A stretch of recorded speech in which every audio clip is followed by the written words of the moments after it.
Joanne, nandito na ako. Humihingal na pahayag ni Leonard habang pinupunasan ang pawis sa noo.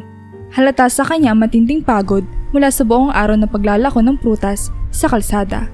Kahit na mahina na ang tuhod at kumikirot na ang likod, patuloy pa rin siyang nagtatrabaho para maitaguyod ang kanilang munting tahanan. Agad na inilapag ni Joanne ang budda sa kanyang mga tuhod at tumayo upang salubungin ang asawa. Leonard, upo ka muna. Malambing niyang sabi, sabay alalay kay Leonard patungo sa kanilang luma ngunit maayos na upuan sa sala. Sa kabila ng kanilang edad, naroon pa rin ang malasakit at pagmamahala na matagal na nilang pinanghahawakan. Salamat, Joanne, sabi ni Leonard habang siya'y umupo at bahagyang pumikit. Napakainit na sa labas at parang mas bumibigat na ang mga basket ng prutas taon-taon. Pinisil ni Joanne ang balikat ng kanyang asawa na ngayon ay puno na ng pangungulubot at bakas ng hirap sa paglipas ng panahon.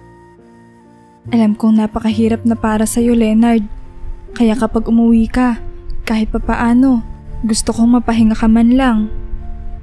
Huminga ng malalim si Leonard, tinignan ng kanyang asawa na may pagmamahal at pag-aalala. Wala na tayong ibang magagawa, Joanne.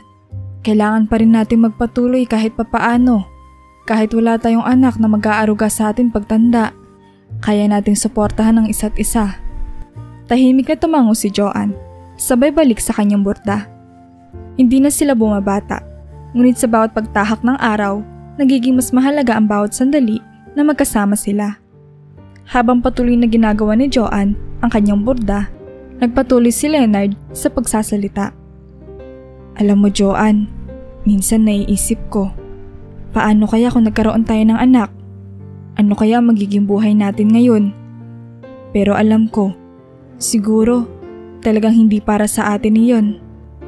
Natigil si Joanne sa kanyang ginagawa at tinitigan si Leonard. Leonard, kahit wala tayong anak, napakalaki ng pasasalamat ko dahil ikaw ang naging kasama ko sa buong buhay ko. Walang ibang makakapantay sa pagmamahalan natin at kahit anong mangyari, lagi kitang aalagaan. Ngumiti si Leonard na tila nabawasan ng pagod sa katawan dahil sa mga salitang binitawan ng kanyang asawa. Salamat, Joanne. At alam mo, ganun din ako. Lagi kitang mamahalin kahit na anong mangyari. Pagkatapos ng maikling pag-upo at pahinga, napatayo si Leonard mula sa kanyang upuan at tiningnan ang mga halaman sa kanilang munting hardin sa labas ng bahay. Joanne, tingnan mo itong mga halaman natin. Lumalaki na sila ng maayos. Masayang sabi ni Leonard habang papalapit sa mga tanim nila. Sumunod si Joanne, bit-bit ang kanyang burda. Oo nga, Leonard, napakaganda ng mga bulaklak ngayon, lalo na yung mga rosas. Siguro bukas, pwede natin silang i-drawing. Sagot ni Joanne habang hinahaplos ang mga dahon ng isang halaman. Bumalik ang saya sa mukha ni Leonard, kahit papagod ang katawan. Tama ka, Joanne. Matagal-tagal na rin tayong hindi nakakapag-drawing na magkasama. Pwede natin gamitin ang oras na to para magpahinga at mag-enjoy sa ating mga tanim. Ngumiti si Joanne at kinuha ang mga sketchpad at lapis mula sa loob ng bahay. Sige, simulan na natin. Habang may oras pa tayo bago magdilim, pwede na tayo mag-sketch ng ilan sa mga halaman natin. Umupo sila sa bangko sa tabi ng hardin, dala ang kanilang mga gamit. Si Leonard, kahit pa may mga butil pa ng pawis sa noo, ay nagsimulang mag-drawing ng isang sunflower.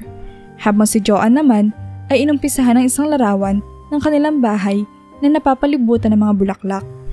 Habang tahimik na nag-sketch ang dalawa, naramdaman nila ang kapayapaan na dulot ng simpleng bonding na ito. Hindi man sila biniyayaan ng anak, nahanap nila ang aliw sa bawat isa at sa mga simpleng bagay na nagbibigay saya sa kanilang araw-araw na buhay. Sa bawat guhit ng kanilang lapis, ramdam nila ang tunay na halaga ng kanilang pagsasama. Isang relasyon na puno ng sining, pagmamahal at pag-asa. Isang hapon, habang abala sina Leonard at Joanne sa kanilang hardin, dumating ang matalik nilang kaibigan na si Jessica. Si Jessica ay kaibigan nila mula pa noong sila'y bata at madalas itong dumalaw para kamustahin sila at makipagkwentuhan. Magandang hapon, Leonard! Joanne! Bati ni Jessica habang pumasok sa bakuran nila. Ang ganda naman ng mga halaman nyo, parang mas lalo pang sumisigla. Ngumiti si Joanne at itinuro ang mga bagong tanim. Salamat Jessica, medyo napapaligiran na nga ng bulaklak ang bahay. Masarap sa mata, lalo na kapag araw-araw ka nandito. Umupo si Jessica sa tabi nila at napatingin sa kanilang mga drawing. Talaga namang napaka-talented nyo, kahit na matanda na. Hindi pa rin kinawawala ng hilig sa sining. Pero Joanne, Leonard, gusto ko lang itanong. Alam niyo naman na matagal ko na kayong kakilala at alam kong hindi kayo nagkaroon ng anak. Pero napapansin ko na ang saya-saya niyo pa rin. Paano niyo nagawa na hindi maapektuhan ng relasyon niyo? Mas tumibay pa nga sa tingin ko eh. Nagpalitan ng tingin sina Leonard at Joanne. Parehong ngumiti bago sumagot. Jessica, hindi madali ang walang anak. Maraming beses na rin kami nagtanong sa sarili namin kung bakit hindi kami biniyayaan ng isa. Pero sa kabila ng lahat, natutunan naming tanggapin kung ano man ang ibinigay sa amin ng Diyos. Paliwanag ni Leonard habang hinahawakan ang kamay ni Joanne. Tama si Leonard. Dagdag ni Joanne.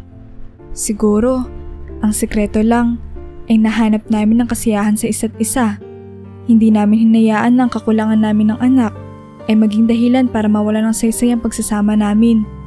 Sa halip, mas pinagtibay pa namin ang relasyon namin sa pamamagitan ng paggawa ng mga bagay na magkasama, katulad ng pagpapalaki ng mga halaman, pagdrawing, at simpleng pag-uusap tuwing gabi. Sapat na sa amin niyon. Napatango si Jessica, humanga sa kanilang pananaw. Talagang ang kahanga-hanga pagmamahalan nyo. Iba kayo. At sana'y marami pang mag-asawa ang matuto mula sa inyo. Ngumiti si Leonard at Joanne. Parehong nagagalak na naintindihan ni Jessica ang dahilan ng kanilang matatag na pagsasama. Sa kabila ng mga pagsubok at kakulangan, nahanap nila ang tunay na kahulugan ng pagmamahalan. Isang pag-iibigan na hindi nakasalalay sa mga bagay na wala, kundi sa mga bagay na meron sila. Habang sila'y nag-uusap, biglang napatingin si Joanne sa mukha ni Leonard. Kahit na may ngiti sa kanyang mga labi, hindi niya maiwas mapansin ang mga bakas ng pagod at pagkakaroon ng edad sa kanyang asawa. Nakikita niya ang bawat kulubot sa noon nito at ang pagbagal ng kilos na dati-rati masigla at mabilis. Pagkatapos umalis ni Jessica, hindi mapakali si Joanne. Lumapit siya kay Leonard na noon ay nag-aayos ng mga prutas na natira mula sa paglalako. Leonard, pwede ba kitang makausap? Tanong niya na may halong pag-aalala. Oo naman Joanne, anong problema? Sagot ni Leonard, nakangiti pa rin, ngunit alam niyang may dinaramdam ang kanyang asawa. Alam kong hindi mo gustong pag-usapan nito, pero nag-aalala talaga ako para sa'yo. Sabi ni Joanne habang marahang hinihimas ang balikat ni Leonard. Tumatanda na tayo at alam kong hindi na kasing dali ang paglalako ng prutas.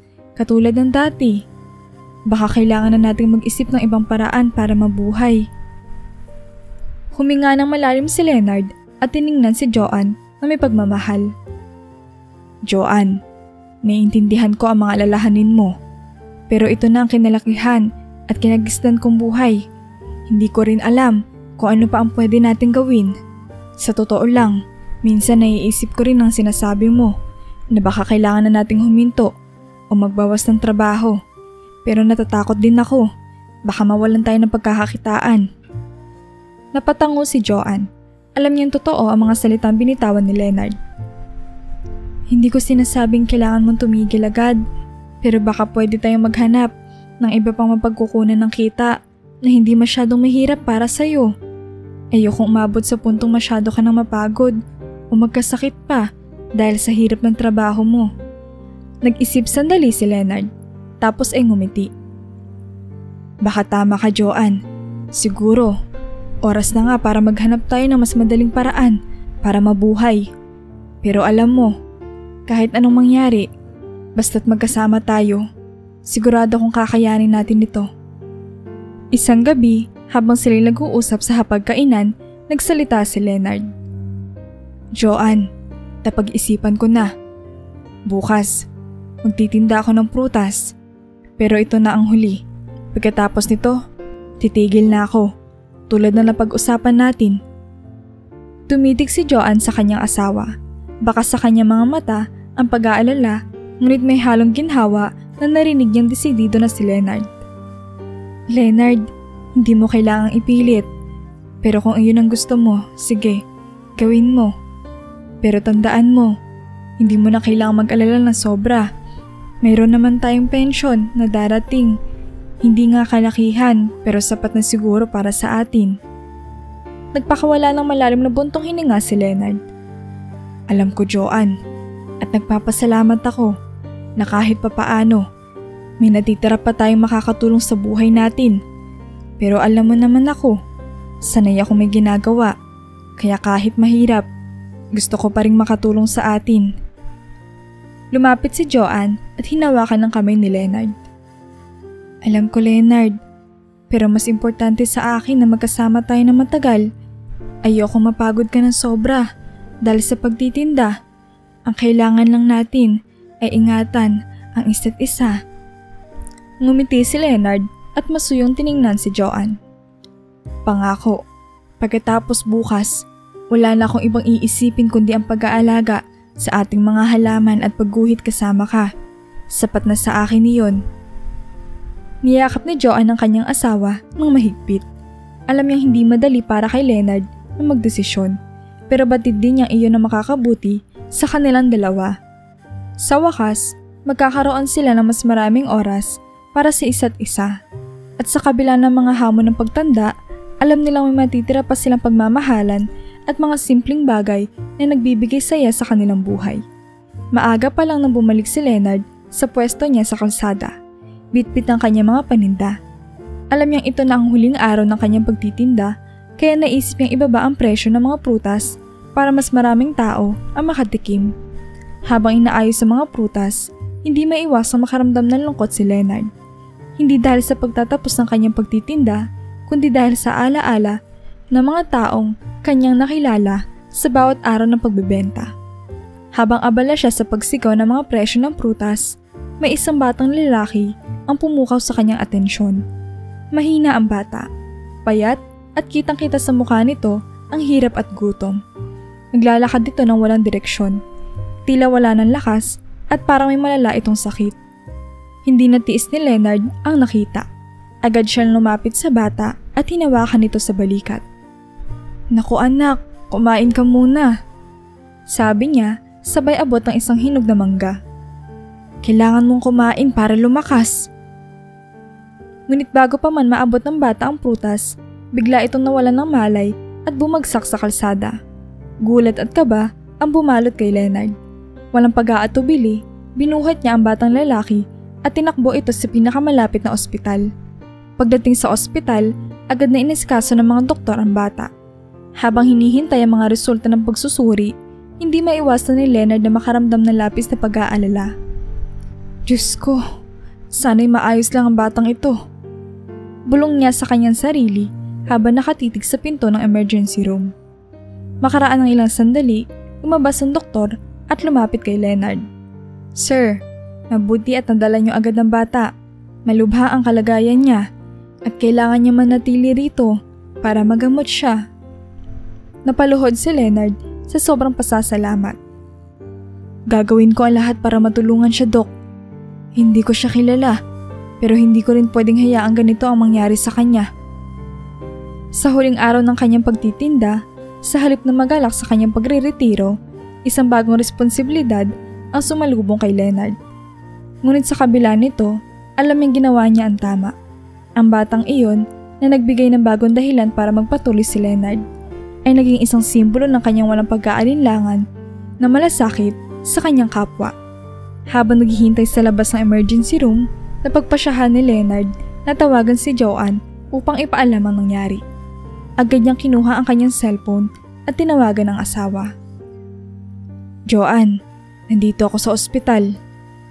Sabi ni Leonard sa telepono, halata ang pag-aalala sa kanyang tinig. May isang bata akong nakita kanina habang nagtitinda ako. Payat at mukhang may sakit.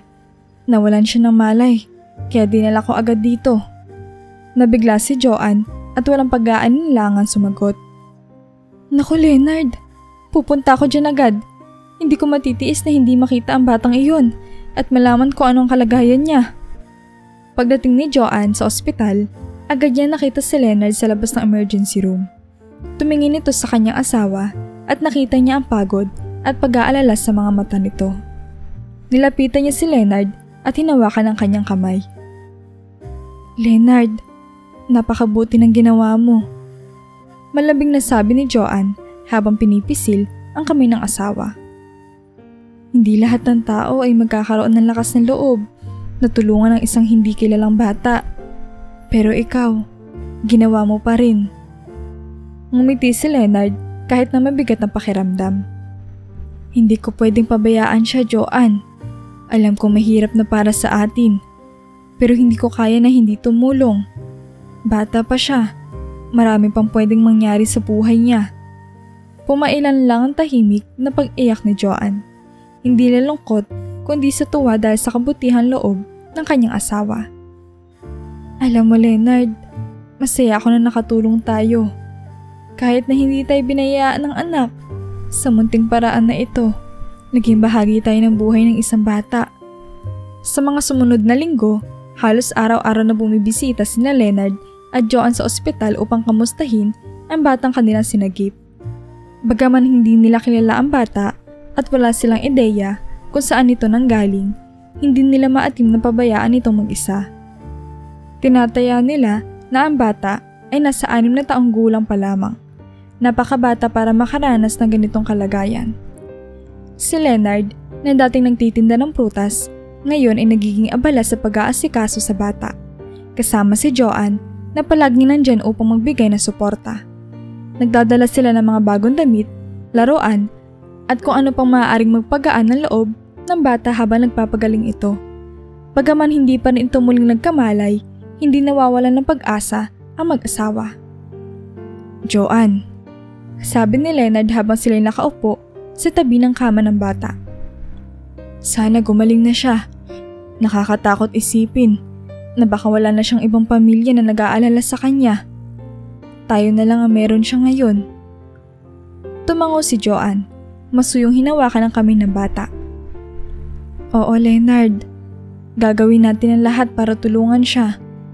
Alam ko malayo pa ang kanyang paggaling, pero hindi tayo susuko.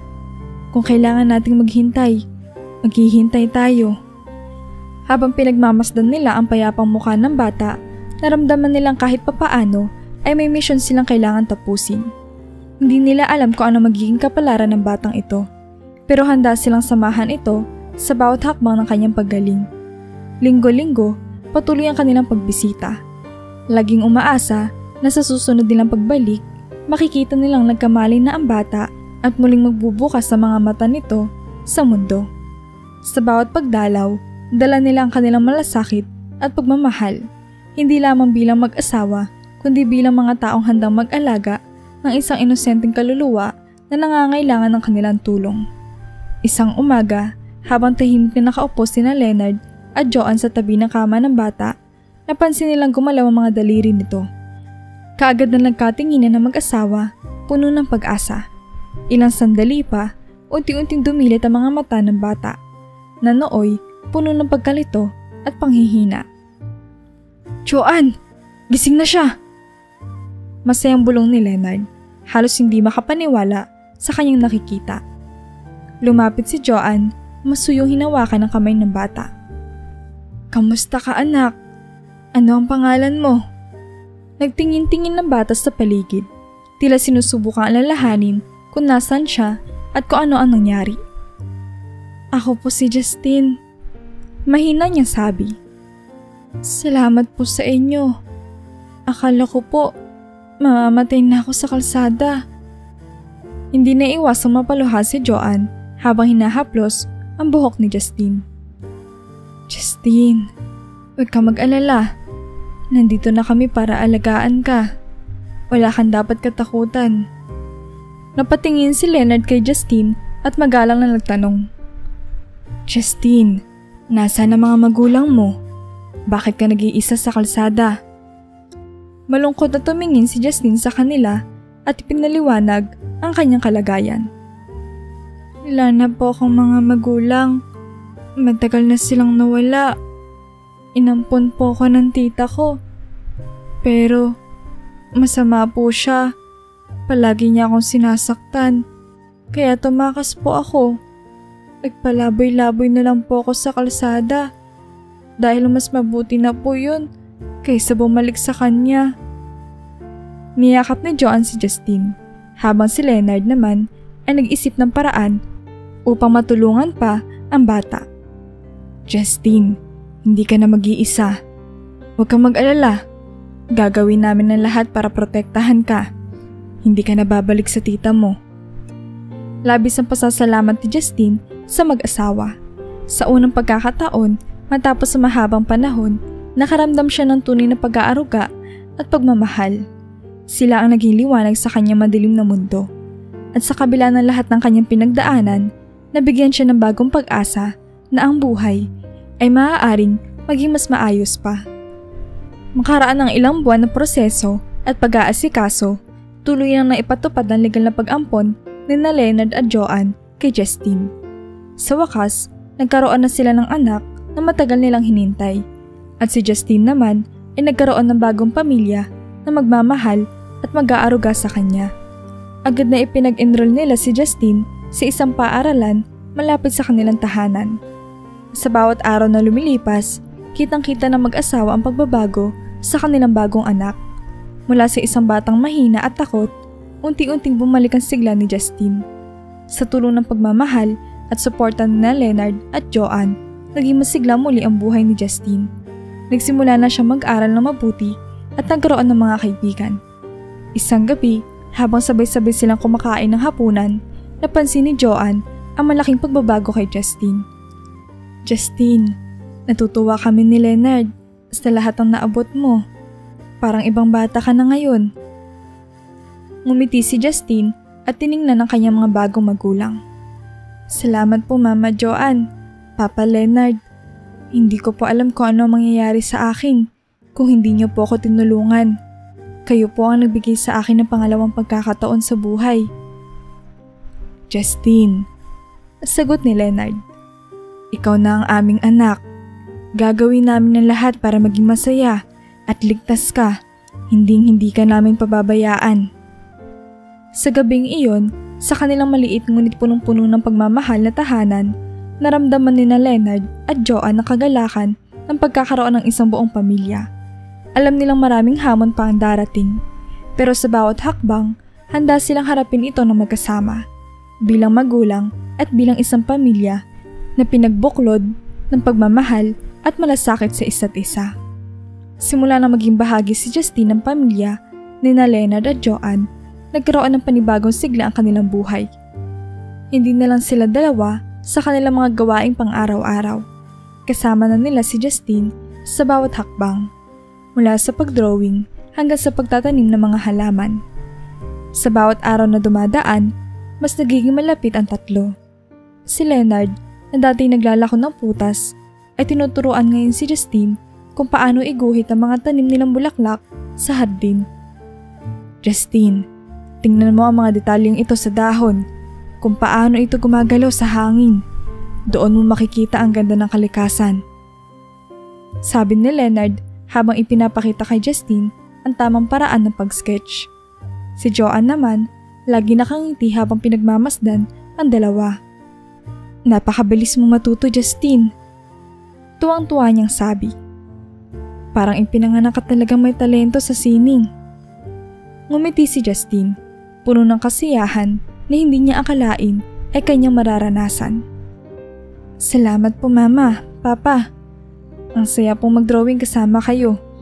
Parang lumalawak ang mundo ko sa bawat araw na dumadaan. Sa mga sandaling iyon, napagtanto na Leonard at Joanne na si Justine ang nagbigay ng bagong kulay sa kanilang buhay. Kung dati puno sila ng tahimik at simpleng pamumuhay, ngayon ay napupuno ito ng tawanan, kwentuhan at mga bagong alaala na sama-sama nilang binuo. Ang dating blankong araw ay napalitan ng mga makukulay na sandali na puno ng pagmamahal at kaligayahan.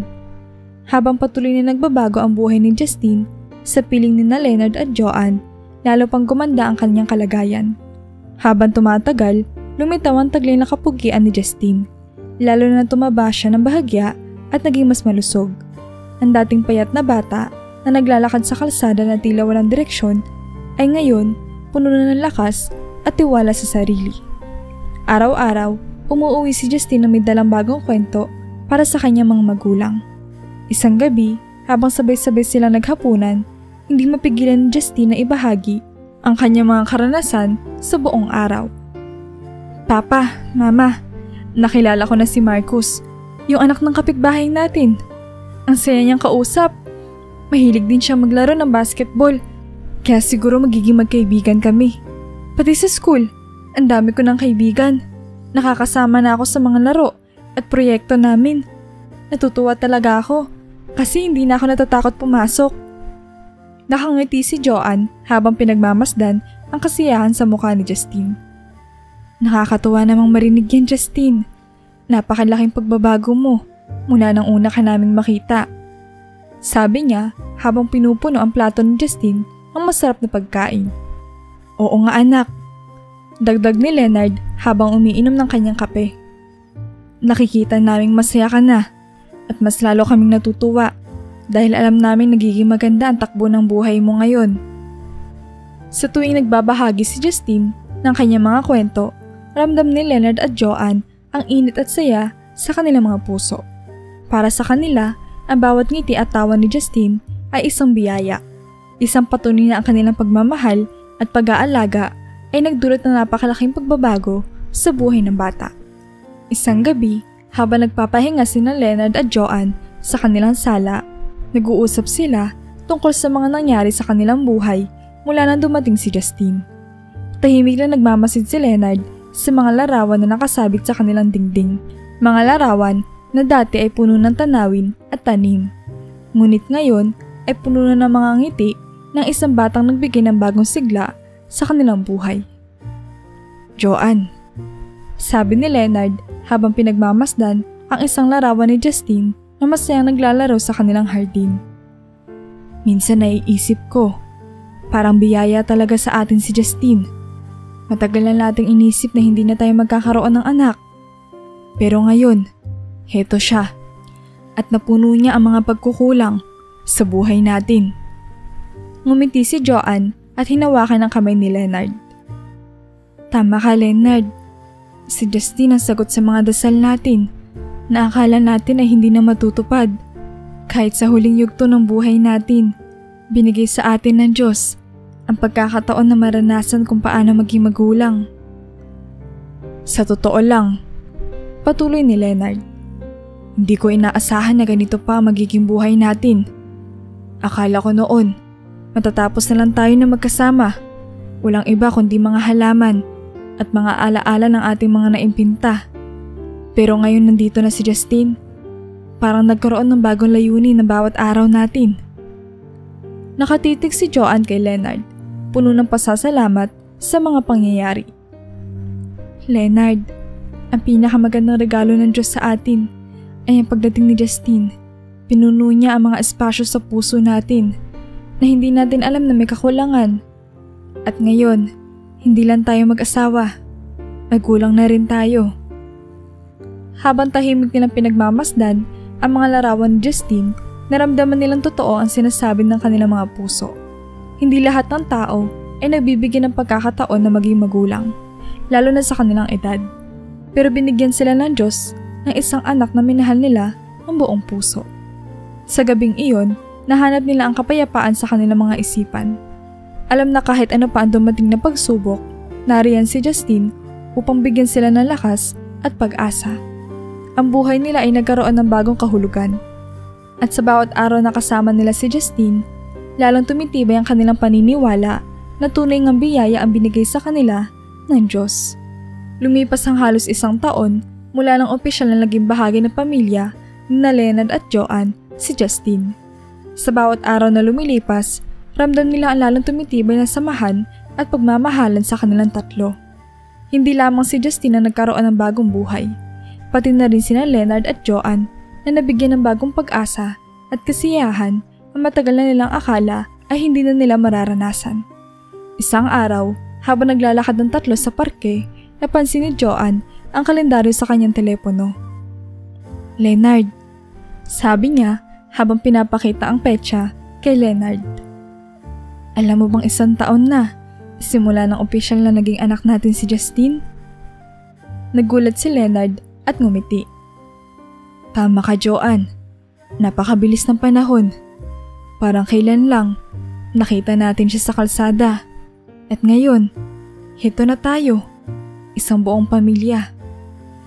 Napatigil si Justine at tumingin sa kanila. Talaga po? 1 taon na? Ang saya po. Pwede po ba tayo mag-celebrate? Nagkatinginan sina Leonard at Joanne. Parehong masaya sa ideya ng anak nila. Siyempre, Justine. Sagot ni Joanne. Anong gusto mong gawin? Nagliwanag ang mukha ni Justine. Gusto ko pong kumain sa paborito kong fast food. Sobrang sarap po kasi ng pagkain doon. At gusto ko pong magpasalamat sa inyo. Nang gabing iyon, nagbihis silang tatlo at nagtungo sa paboritong fast food restaurant ni Justine. Pagdating nila, masayang sinalubong ni Justine ang bawat hakbang. Tila ba'y napakatagal na niyang hindi nakakatapak sa ganitong lugar. Habang pinipili nila ang kanilang mga order, hindi mapigilan ni Justine ang excitement. Papa, Mama, ito po ang gusto ko. Sabi niya habang tinuturo ang menu. Agad na nag-order si Leonard ng mga paborito ni Justine. Burger, fries, fried chicken at malaking soft drink. Habang naghihintay sila sa kanilang pagkain, hindi maiwasang magbalik tanaw si Joanne sa lahat ng nangyari. Leonard, sabi niya habang pinagmamasdan ang masiglang si Justine. Hindi ko maisip na dati. Takot na takot at payat na payat ang batang ito. Ngayon, ang saya-saya niya. Ngumiti si Leonard habang hinahawakan ang kamay ni Joanne. Talagang ang pinagpala tayo, Joanne. Si Justine ang naging liwanag ng ating mga buhay.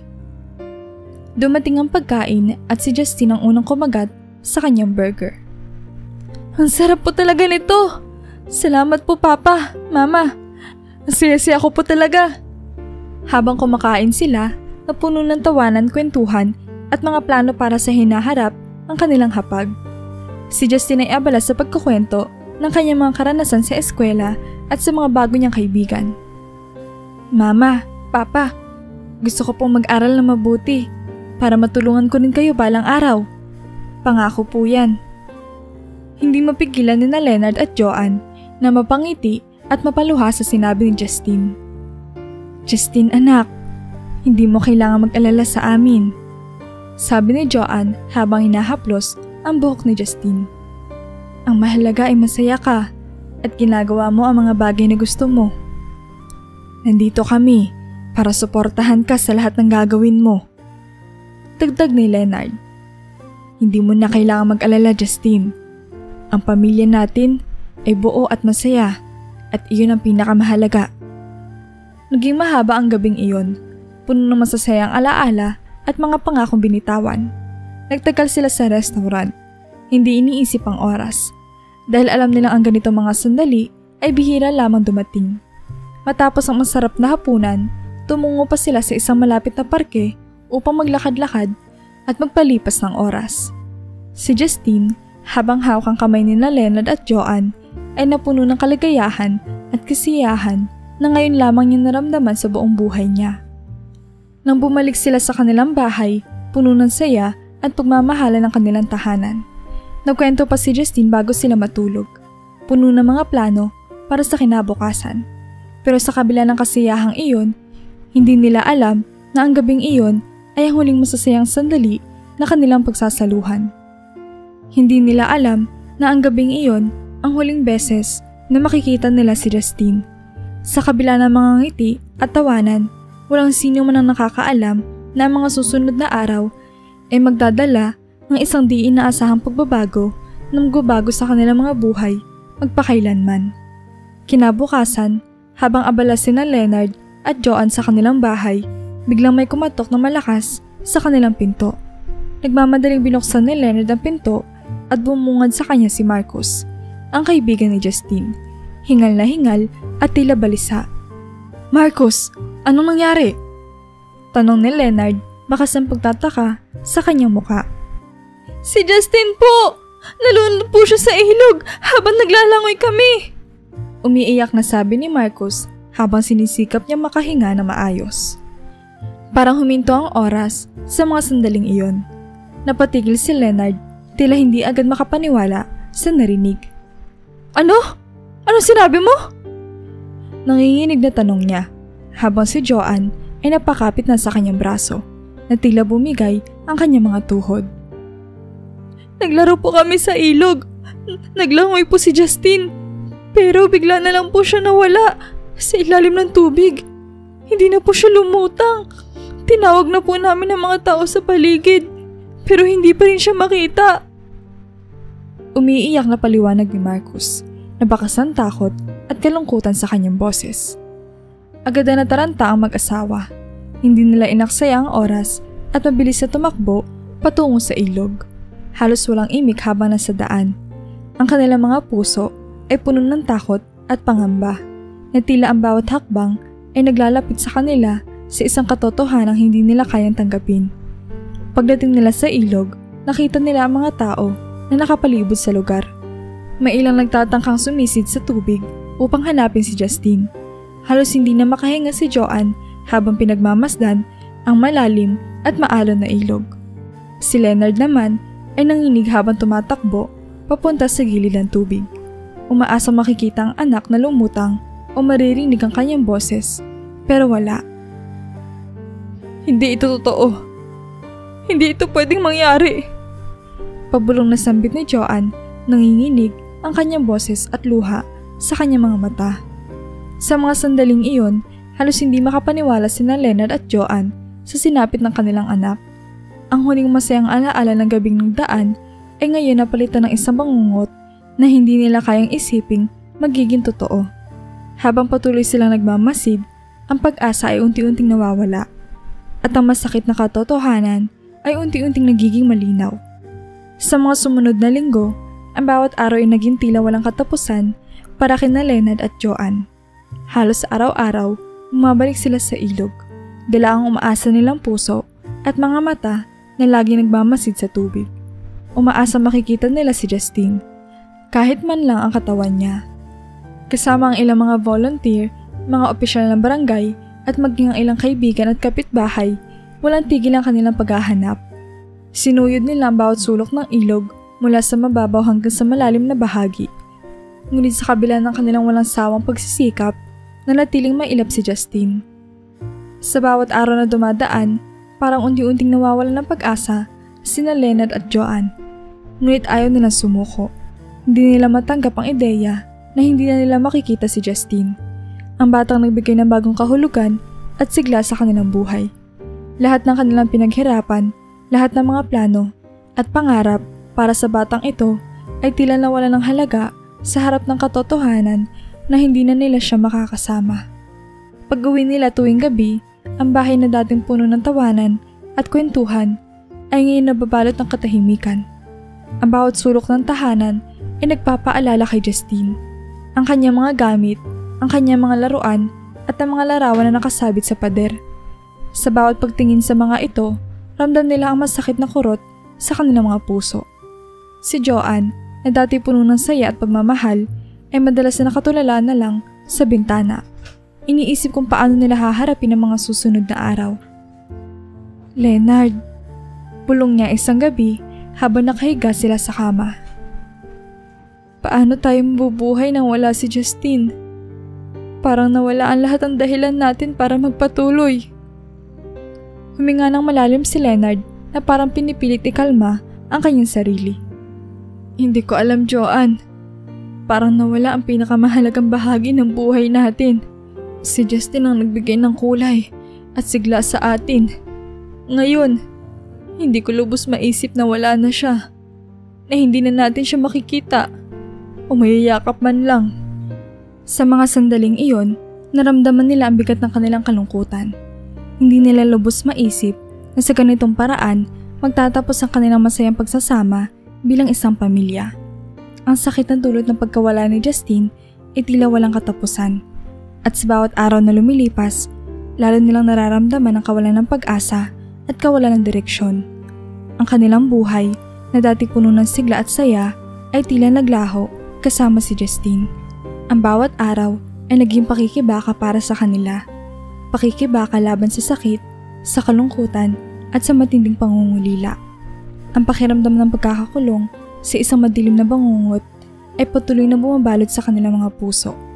Sa kabila ng lahat ng kanilang pagsisikap at panalangin, tila nawalan na sila ng pag-asa na makita pa nila si Justine. Sa gitna ng kanilang kalungkutan at patuloy na paghahanap kay Justine, hindi maiwasan na Leonard at Joanne na magtanong sa kanilang sarili kung bakit pa nila nakilala si Justine. Sa bawat gabi na nagdaraan, habang sila'y tahimik na nag-uusap sa madilim na sala, paulit-ulit nilang tinatanong ang sarili. Bakit? Isang gabi, habang sila'y nakaupo sa kanilang sofa, binasag ni Leonard ang katahimikan. Joanne, minsan naiisip ko, bakit pa natin nakilala si Justine? Kung kukunin din lang siya sa atin ng ganun kabilis. Parang dumating lang siya sa buhay natin para saktan tayo. Napatingin si Joanne kay Leonard. Mga luha ay unti-unting tumulo mula sa kanyang mga mata. Oo, Leonard. Pakiramdam ko, parang isang malaking kalokohan lang ang lahat ng ito. Bakit kailangan pang maranasan natin ang saya ng pagiging magulang? Kung sa huli, ganito lang pala ang mangyayari. Hindi ko maintindihan. Ramdam nila ang bigat ng katanungang iyon.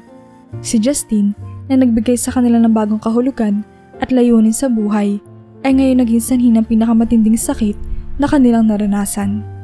Sa halip na pasasalamat, napalitan ng galit at pagkabigo ang kanilang mga puso. Galit sa hindi nila maipaliwanag na kapalaran at pagkabigo sa pangarap na biglang nawala. Parang pinakilala sa atin si Justine para lamang ipamukha sa atin kung anong wala tayo at kung gaano kalupit ang mundo. Sabi ni Leonard habang mariing hinawakan ang kanyang ulo. Hindi ko maintindihan, Joanne. Bakit kailangan maganap ang lahat ng ito? Hindi alam ni Joanne ang isasagot. Nakatingin lamang siya sa mga larawan ni Justine na nakasabit sa pader. Mga larawang dati puno ng saya, ngunit ngayon ay tila mga paalala na ang isang pangarap na nawasak. Ang mga katanungan sa kanilang puso ay nagpatuloy. Mga katanungan na tila walang kasagutan. Mga katanungan na nag-iiwan ng sugat na hindi magagamot. Sa bawat araw na lumilipas, ang mga tanong na ito ay lalo lamang nagpalalim ng kanilang sakit. Pakiramdam nila ay niloko sila ng tadhana. Binigyan ng pagkakataong maramdaman ng saya ng pagiging magulang. Ngunit agad din itong kinuha sa kanila ng walang babala. Sa kanilang isip, patuloy silang naguguluhan at hindi matanggap kung bakit ganito ang kanilang kapalaran. At habang naguguluhan, lalong bumibigat ang kanilang mga puso. Tila walang makapagpapagaan ng kanilang nararamdaman. Lumipas sa mga taon at unting-unting naging isang malungkot na alaala na lamang si Justine para kina Leonard at Joanne.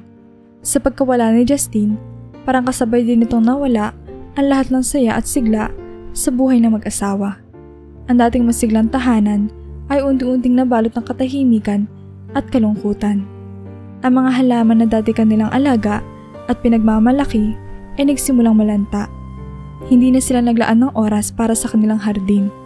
Ang dating makulay na bakuran ay naging malungkot at puno ng mga tuyong dahon. Ang kanilang mga gamit pang drawing na dati lagi nilang ginagamit para iguhit ang mga magagandang tanawin at mga alaala ay ngayon nakatago na lamang sa isang sulok, napuputikan at natatabunan ng mga alikabok. Sa bawat taon na dumaraan, walang kahit isang masayang okasyon ang kanilang ipinagdiwang. Ang mga kaarawan at iba pang espesyal na araw ay dumating at lumipas na walang selebrasyon, na tila walang dahilan upang magdiwang. Si Leonard at Joanne na dati malapit sa isa't isa ay ngayon madalas na tahimik at tila malayo ang loob sa isa't isa.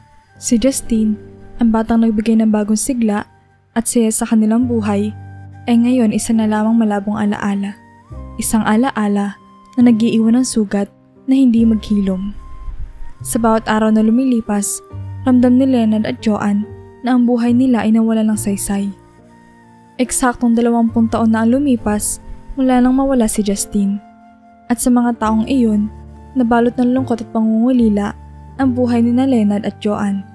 Subalit sa araw na iyon, sa kabila ng kanilang edad na 75, napagdesisyonan nila mag-move on at bigyan ng pagkakataon ng kanilang sarili na maranasan muli ang simpleng kaligayahan. Joanne, ano sa palagay mo? Lumabas tayo ngayong araw. Mag-dinner tayo sa malapit na restaurant. Tanong ni Leonard habang nakaupo sila sa kanilang sala. Ang dating puno ng katahimikan ay ngayon ay pinuno ng isang bagong plano. Ngumiti si Joanne na matagal na hindi nakaramdam ng ganitong excitement. Oo Leonard, matagal na rin tayong hindi lumalabas. Siguro, panahon na para maglaan tayo ng oras para sa ating dalawa, kahit ngayong araw lang. At kaya sa kabila ng kanilang edad, nagbihis sa mag-asawa at nagtungo sa isang maliit na restaurant malapit sa kanilang lugar. Ang restaurant ay hindi marangya, ngunit ito ay puno ng simpleng aliw at kasiyahan. Nang pumasok sila, sinalubong sila ng mababait na staff na tila nakakita ng isang bagay na bihira. Isang matandang mag-asawa na magkahawak kamay na tila humuhugot ng lakas mula sa isa't isa. Habang naghihintay ng kanilang order, nag-usap ang mag-asawa tungkol sa mga alaala nila. Ngunit sa pagkakataong ito, hindi na masyadong mabigat sa puso. Alam mo Joanne, sabi ni Leonard habang hawak ang kamay ng kanyang asawa. Sa kabila ng lahat, natutunan ko na ang bawat araw may kanya-kanyang halaga. Hindi na natin mababago ang nakaraan, pero kaya pa nating baguhin ang araw na ito. Ngumiti si Joanne, pinipilit na huwag maluha. Tama ka Leonard, ayoko nang mabuhay sa lungkot. Masyado na tayong matagal na nabalot ng kalungkutan. Panahon na siguro para magpasalamat na lang sa bawat araw na nandito pa tayo. Habang kumakain sila ng simpleng pagkain, pinilit nilang gawing masaya ang bawat sandali. Kahit na may mga bakas na lungkot sa kanilang mga mata, ramdam din ang pagsusumikap nilang hanapin muli ang saya, kahit sa simpleng paraan. Sa unang pagkakataon, sa loob ng 20 taon, naramdaman nila na mayroong bahagyang kaluwagan sa kanilang mga puso. Sa araw na iyon, hindi nila hinayaan na mabalot sila ng nakaraan. Bagamat alam nilang naghihintay na lamang sila ng kanilang araw na lilisan sa mundo, ginawa nila ang lahat para maging masaya sa natitira nilang panahon. Nais nilang magtapos ang kanilang kwento ng may ngiti. Kahit papaano, sa paglabas nila ng restaurant, hawak kamay pa rin. Ramdam nila ang bahagyang kapayapaan, isang tanda na sa kabila ng lahat ng sakit at lungkot, may natitira pang pag-asa na maaaring mahagilap, basta't pipiliin nila magpatuloy. Pagdating nila Leonard at Joanne sa kanilang bahay, matapos ang masayang oras sa restaurant, napansin nilang isang puting sobre na nakapatong sa harap ng kanilang pinto. Nagkatinginan silang dalawa. Parehong nagtataka kung kanino galing ang sobreng ito at kung bakit ito iniwan sa kanilang pintuan. Leonard, tingnan mo nga yan, sabi ni Joanne habang dahan-dahang yumuko para kunin ang sobre. Sino kaya ang nag-iwan nito? Iyan din ang iniisip ko, sagot ni Leonard habang binubuksan ni Joanne ang sobre. Nang mabuksan ito, bumungad sa kanilang isang makapal na bungkos ng pera. 100,000 piso na maingitan na kaayos sa loob ng sobre. Namutla silang dalawa, halos hindi makapaniwala sa kanilang nakikita. Joanne, ito ba ay totoo? Baka naman biro lang ito, sabi ni Leonard habang tinititigan ang bungkos ng pera. Hindi makapaniwala sa bigat ng sitwasyon. Hindi ko alam Leonard, sagot ni Joanne, nanginginig ang mga kamay habang hawak ang sobre. Bakit may mag-iiwan ng ganito kalaking pera sa atin? Sino kaya nagpadala nito? Napuno ng kaba at pagtataka ang kanilang mga puso. Hindi nila alam kung paano nila tatanggapin ang sitwasyong ito. Kung ito ba ay isang biyaya o isang patibong. Habang patuloy nilang tinitingnan ang sobre, ramdam nila ang magkahalong takot at pagkalito. Leonard, ano ang gagawin natin? Baka may mali dito. Sabi ni Joanne habang iniisip kung anong hakbang ang dapat nilang gawin. Siguro, dapat muna nating alamin kung sino ang nagpadala nito. Sagot ni Leonard na ngayon ay mas naging alerto. Pero kailangan din nating maging maingat. Hindi natin alam kung ano ang intensyon ng taong ito. Habang pinagmamasdan nila ang sobrang iyon, ang simpleng araw na nagsimula sa paghahanap ng kaligayahan ay biglang naging puno ng misteryo. Hindi nila alam kung anong susunod na mangyayari. Ngunit ramdam nila na ang sobre na iyon ay magdadala ng bagong kwento sa kanilang buhay. Isang kwento na hindi nila inaasahan at hindi nila alam kung saan hahantong. Pagkatapos matanggap ang sobrang naglalaman ng 100,000 piso, agad na nagtungo sina Leonard at Joanne sa pinakamalapit na himpilan ng pulisya upang i-report ang kanilang natuklasan. Umaasa sila na may makakapagpaliwanag o tutulong sa kanila tungkol sa misteryosong sobre. Ngunit sa kanilang pagkagulat, tinawanan lamang sila ng mga pulis. Ang swerte nyo naman, nakatanggap kayo ng ganito kalaking pera. Magpasalamatan lang kayo at huwag nang mag-alala. Sabi ng isang pulis habang patuloy na humahalakhak. Hindi makapaniwala sina Leonard at Joanne sa reaksyon ng mga pulis. Naghahanap sila ng tulong at kasagutan, ngunit tila wala silang nakuhang seryosong tugon. Umalis sila sa presinto na mas lalong nababahala kaysa noong una. Pag-uwi nila sa bahay, hindi nila maiwasang magpatuloy sa pag-aalala. Joanne, bakit kaya ginagawa ito ng kung sino man ang nagpadala? Hindi ko maiwasang mag-isip na baka may masamang balak siya. Sabi ni Leonard habang muling tinitigan ang sobre. Oo Leonard, hindi ko alam kung anong motibo nila. Pero nakakakaba ito. Parang hindi tama na bigla na lang tayong bibigyan ng ganito kalaking pera. Sagot ni Joanne habang tinatago ang sobre sa isang lugar na hindi madaling makita. Lumipas ang 1 buwan at habang sinusubukan nilang magpatuloy sa kanilang buhay, isang bagong sobre na naman ang dumating sa kanilang pintuan. Katulad ng una, naglalaman din ito ng 100,000 piso. Na makita nila ito, muling bumalik ang kaba at takot sa kanilang mga puso. Leonard, hindi ko na alam ang gagawin natin. Bakit nila to ginagawa sa atin? Tanong ni Joanne, nanginginig ang boses habang hawak ang sobre. Hindi ko rin alam Joanne, pero hindi na ito biro. Bawat buwan, nakakaramdam ako ng mas matinding takot. Parang may nagmamasid sa atin. Sabi ni Leonard, ramdam ang pag-aalala sa kanyang tinig. Ang bawat araw na dumaraan ay nagiging mas mabigat para sa mag-asawa. Ang mga sobrang ito na sa iba'y maaaring ituring na biyaya ay nagdulot ng matinding pangamba sa kanila. Hindi nila alam kung anong susunod na mangyayari, pero ramdam nila na ang kanilang katahimikan at kapayapaan ay unti-unting nawawala, napalitan ng isang matinding takot na hindi nila maipaliwanag. Hindi na napigilan ni Leonard ang kanyang pag-aalala. Isang gabi, habang nakaupo sila ni Joanne sa sala, napagdesisyonan niyang kailangan na nilang malaman ang katotohanan. Joanne, sabi ni Leonard, may bigat sa kanyang tinig. Hindi na tayo pwedeng maghintay pa. Kailangan na natin pumunta sa address na nakalagay sa sobre. Hindi natin pwedeng hayaan ganito na lang. Kailangan nating malaman kung ano ang nangyayari. Nag-alinlangan si Joanne, ngunit ramdam niya ang determinasyon ni Leonard. Sige Leonard, kung sa tingin mo, ito ang tamang gawin. Susunod ako. Kailangan na nating tapusin ang misteryong ito. Kinabukasan, sinundan nila ang address na nakalagay sa sobre. Nang makarating sila, tumambad sa kanilang harapan ang isang malaking mansyon. Napakalaki at napakaganda. Tila hindi nila inaasahang makakita ng ganitong kalaking ari-arian. Huminga ng malalim si Leonard bago naglakad patungo sa pintuan. Habang si Joanne ay tahimik na nananalangin na sana'y may magandang kahihinatnan ang kanilang gagawin. Pinagbuksan sila ng isang maid na magalang na nag-anyaya sa kanila na pumasok. Habang naglalakad sila papasok, napansin nila ang marangyang dekorasyon ng mansyon.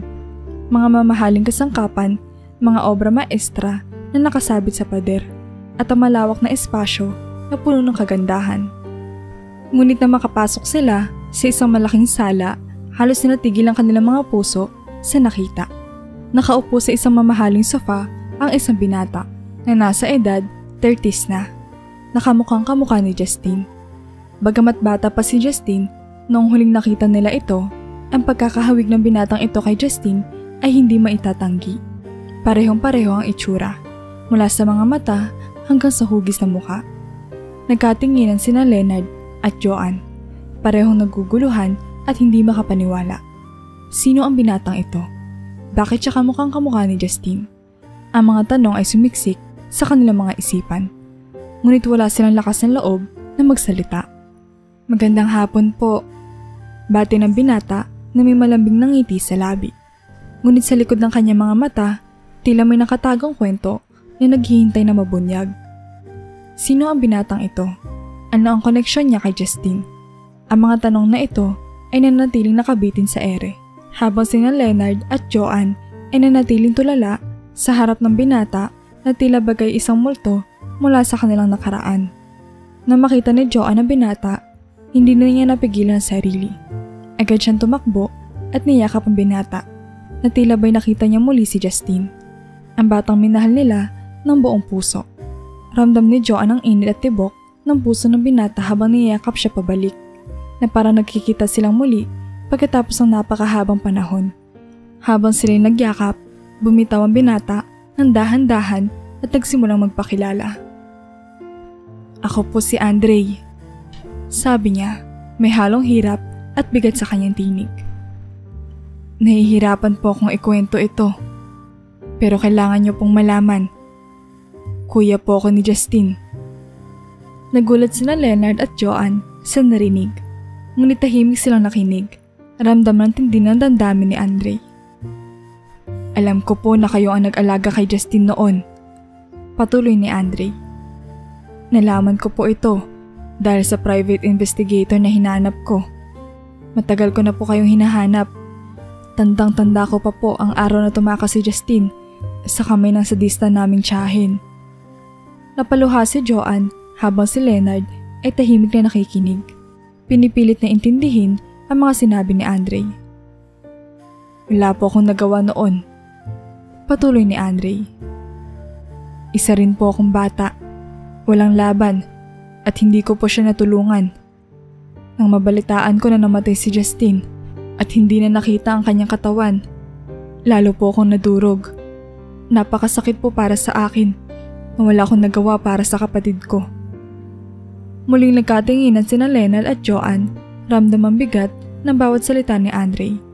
Ang kanilang mga puso na matagal lang puno ng kalungkutan ay tila ba'y muling binuksan ng sugat ng nakaraan. Pero, patuloy ni Andre, nagsumikap po ako. Pinilit kong yumaman sa buhay, hindi para sa sarili ko, kundi para mahanap kayo, ang mga taong nag-aruga sa kapatid ko. Gusto ko pong makabawi man lang, kahit papaano. Ito po ang dahilan kung bakit ako biglang nagpapadala ng pera sa inyo. Napatigil si Andre, halatang hirap sa kanyang mga sinabi. Sinadya ko pong ilagay ang address ko sa mga sobre. Alam kong pong pupuntahan niyo ako at gusto ko pong makita kayo. Makilala ko ang mga taong nagmahal kay Justine nang higit pa sa kahit sino. Sa mga sandaling iyon, nabalot ng katahimikan ang buong mansyon. Sina Leonard at Joanne ay hindi na alam ang kanilang sasabihin. Ngunit ramdam nila ang matinding koneksyon kay Andre. Isang koneksyon na tila bagay nagmula sa kanilang minamahal na si Justine. Ang mga katanungan at sakit na matagal nilang bitbit ay tila unti-unting nabibigyan ng kasagutan at ang kanilang mga puso ay muling napuno ng pagmamahal sa kabila ng mga sugat na iniwan ng nakaraan. Matapos ipaliwanag ni Andre ang lahat, nagkaroon ng mahabang katahimikan sa pagitan nila. Si Joanne ay hindi na napigilan ang kanyang mga luha habang si Leonard ay tila tulala, nag-iisip at pinoproseso ang lahat ng narinig. Ang kanilang puso na matagal ng puno ng sakit at pangungulila ay tila unti-unting nagkakaroon ng liwanag mula sa mga salita ni Andre. Sa wakas, si Andre na halatang nahihirapan din ay nagsalita. Alam ko po na napakatagal na panahon na ang lumipas simula na mawala si Justine at hindi ko po kayang punan ang kawalan na iniwan niya. Pero gusto ko pong tanungin, gusto niyo po bang tumira dito sa akin? Gusto kong alagaan kayo tulad ng pag-aalaga niyo noon kay Justine. Hindi ko man siya maibabalik pero maaari ko po kayong maging pamilya. Natigilan si Joanne at Leonard.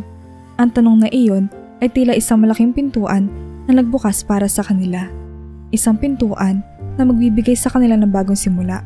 Isang pagkakataon na muling magkaroon ng pamilya kahit sa huling yugto ng kanilang buhay. Hindi na napigilan ni Joanne ang kanyang damdamin. Tumayo siya, lumapit kay Andre at muling niyakap ito na mahigpit habang umiiyak. Andre, napakalaki na nawala sa amin na mawala si Justine. Akala namin hindi na kami makakabangon mula sa sakit na iyon. Pero ngayon narito ka. At pakiramdam ko, parang binigyan kami ng Diyos ng bagong dahilan para mabuhay. Si Leonard naman, bagamat tahimik, ay hindi rin napigilan ang kanyang emosyon. Tumayo siya, lumapit kina Joanne at Andre at niyakap sila ng sabay. Andre, hindi namin alam kung paano magpapasalamat. Napakatagal naming hinanap ang sagot sa pagkawala ni Justine. At ngayon, kahit papaano, nararamdaman namin na hindi siya tuluyang nawala. Andito ka at handa kaming maging pamilya mo. Napalitan ng luha ng kaligayahan ang mga luha ng kalungkutan. Sa mansyon na iyon, napuno ng mga alaala ng pagkawala, nabuo ang isang bagong simula. Sina Leonard at Joanne, na halos nawala na ng pag-asa, ay ngayon may bagong tahanan. Isang bagong pamilya kasama si Andre, ang kapatid ni Justine. Habang sila'y magkakasamang nakaupo sa sala, nagkwentuhan sila. Nagbabahagi ng mga alaala at muling binuo ang kanilang buhay. Ang mansyon na dati tila malamig at walang buhay, ngayon ay puno ng tawanan, pagmamahal at saya. At sa kabila ng lahat ng sakit at lungkot na kanilang naranasan, nahanap nila ang kapayapaan sa huling yugto ng kanilang buhay. Sa huli, ang kanilang kwento ay hindi nagtapos sa pagkawala ni Justine, kundi nagpatuloy sa pamamagitan ni Andre. At sa bawat araw na lumilipas, patuloy nilang pinili ang pag-asa, pagmamahal at ang pagsasama-sama ng isang pamilya. Isang pamilyang muling nabuo sa kabila ng lahat.